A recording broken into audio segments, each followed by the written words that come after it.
যোনিপথ বা মাসিকের রাস্তায় চুলকানি এবং চাকা চাকা সাদা স্রাব নিয়ে অস্বস্তিতে আছেন। পাশাপাশি কারো কারো প্রস্রাবের সময়, সহবাসের সময় একটু জ্বালাপোড়া করছে, ব্যথা করছে, এর কারণ আর সমাধান জানতে চেয়েছেন। যে অভ্যাসগুলোর কারণে এই সমস্যাটা দেখা দেয় কিন্তু এগুলো আমাদেরকে কেউ শেখায় না, কেউ বলে দেয় না, সেগুলো নিয়ে আজকে আমি আর ডাক্তার ইমা ইসলাম কথা বলবো। আর এই সমস্যাটা যদি দেখা দিয়েই দেয় তখন বাসায় বসে কি করবেন আর চিকিৎসা কি সেটাও শেষে বলে দিব।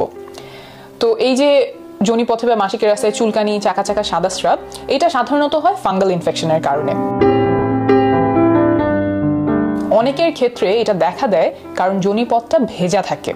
তো যোনিপথটা তো দিনে বিভিন্ন কারণেই ভেজাতে হয়, পরিষ্কার করতে হয়। পরিষ্কার করার পরে একটু খেয়াল করে সময় নিয়ে জায়গাটা শুকিয়ে নেবেন।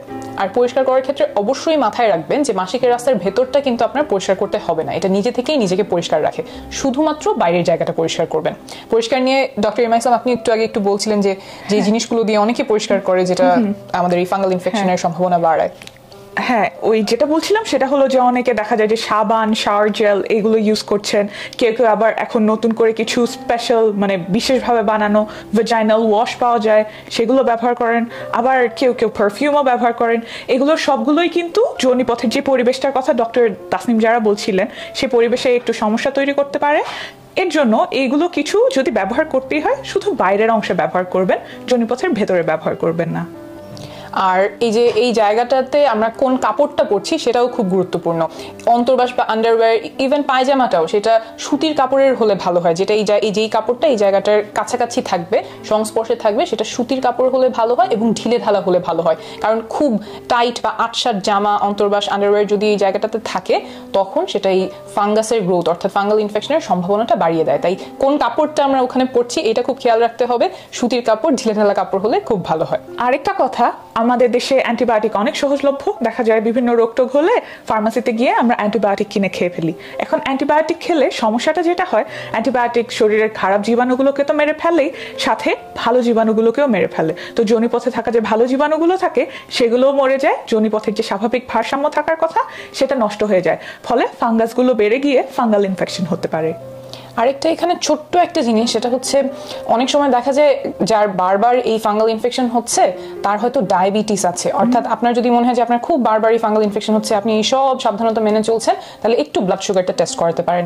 আর কিছু স্বাভাবিক কারণেও হতে পারে, যেমন অনেক সময় যারা গর্ভবতী আছেন তাদের যে শরীরের পরিবর্তনগুলো আসে সেই কারণে ফাঙ্গাল ইনফেকশন হওয়ার সম্ভাবনা একটু বেড়ে যেতে পারে। জন্মবৃদ্ধিকরণ পিল বা বড়ি খেলে একটু সম্ভাবনা বেড়ে যেতে পারে। তাহলে এখন আমরা চিকিৎসায় চলে আসি। এর চিকিৎসা খুবই সহজ বলতে অ্যান্টিফাঙ্গাল ট্যাবলেট আছে, যেটা মুখে খাওয়ার ওষুধ আছে, মাসিকের রাস্তায় দেওয়ার ওষুধ আছে। আপনি এই যে যদি এই লক্ষণগুলো দেখেন যে খুব চুলকানি হচ্ছে, চাকা চাকা সাদা স্রাব যাচ্ছে, তাহলে ডাক্তারের কাছে যাবেন। তিনি আপনাকে আপনার জন্য যে ওষুধটা ভালো হবে সেরকম একটা ওষুধ দিবেন। একটু এখানে যে খেয়াল রাখবেন সেটা হচ্ছে আপনি যদি গর্ভবতী হন তাহলে আপনার জন্য মুখে খাওয়ার অ্যান্টিফাঙ্গাল ওষুধ হবে না, মাসিকের রাস্তায় দেওয়ার ওষুধটা হবে। আর যদি আপনি গর্ভবতী হওয়ার চেষ্টা করছেন, এমন অবস্থাতেও থাকেন বা গর্ভবতী হতে পারেন আগামী কয়েক সপ্তাহে, সেই ক্ষেত্রেও এই সাবধানতাটা মেনে চলতে পারেন।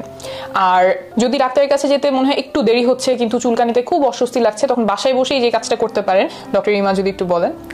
বাসায় বসে যে কাজটা করে অনেকেই আরাম পান, সেটা একটা সহজ টিপস। সেটা হলো একটা বড় বোল বা গামলার মধ্যে একটু কুসুম গরম পানি আর লবণ সেটা মিশিয়ে অনেকে সেখানে বসে থাকেন। বসে থাকলে এখানে যে চুলকানি বা সিমটমগুলো আছে সেখানে আরাম পাওয়া যেতে পারে।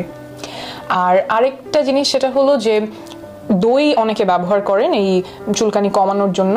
এটা নিয়ে একটা গবেষণা আছে, তেহরান ইরানে 2015 সালে প্রকাশিত একটা গবেষণা আছে, যেখানে দেখা গেছে যে অ্যান্টিফাঙ্গাল ক্রিমের সাথে তুলনা করা হয়েছে মধু এবং দইয়ের একটা কম্বিনেশনে তৈরি করা একটা ক্রিম। সেখানে দেখা গেছে কিছু লক্ষণ কমাতে দই এবং মধুর যে ক্রিমটা সেটা ভালো কাজ করেছে, কিন্তু যে ফাঙ্গাসের কারণে ইনফেকশনটা হচ্ছে সেইটা দূর করতে অ্যান্টিফাঙ্গাল ক্রিমটাই বেশি কার্যকরী ছিল। তো আমার যদি ফাঙ্গাল ইনফেকশন হয় তাহলে আমি আসলে দই বা টক দই, মধু এগুলো ব্যবহার করবো না, আমি অ্যান্টিফাঙ্গাল ক্রিমের দিকেই যাব।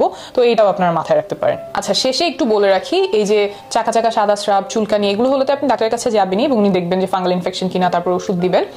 এইগুলো ছাড়া যদি আপনার দেখেন যে প্রস্রাবের রাস্তায় জ্বালাপোড়া হচ্ছে বা সহবাসের সময় জ্বালাপোড়া, ব্যথা হচ্ছে কিন্তু চুলকানি নাই, চাকা চাকা সাদা স্রাব নাই, তাহলেও আপনি অবশ্যই ডাক্তারের কাছে যাবেন, কারণ এগুলো অন্য কোনো কারণে হতে পারে, প্রস্রাবের রাস্তায় ইনফেকশনের কারণে হতে পারে এবং এটার চিকিৎসা খুব গুরুত্বপূর্ণ।